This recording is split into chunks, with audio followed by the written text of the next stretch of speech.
有冇試過覺得自己係真正被愛被珍視嘅？唔係單純嘅浪漫，而係一種根植於靈魂深處嘅愛，俾你一種無與倫比嘅安全感同歸屬感，好似呢個世界所有嘅嘈雜都瞬間靜晒。呢種愛唔係世間隨便揾得到，佢係一份獨特嘅禮物。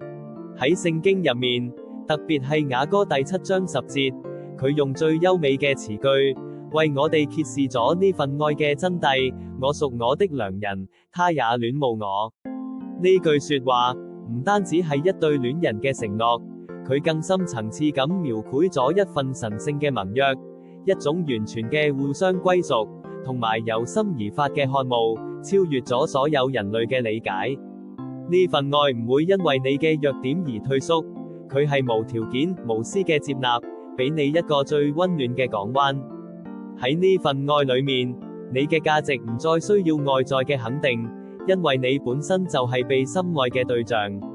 佢嘅戀慕就好似一道永不熄滅嘅光，帶嚟最實在嘅平安、最堅定嘅盼望，以及一份超越時間嘅歸屬感，令人內心充滿感恩。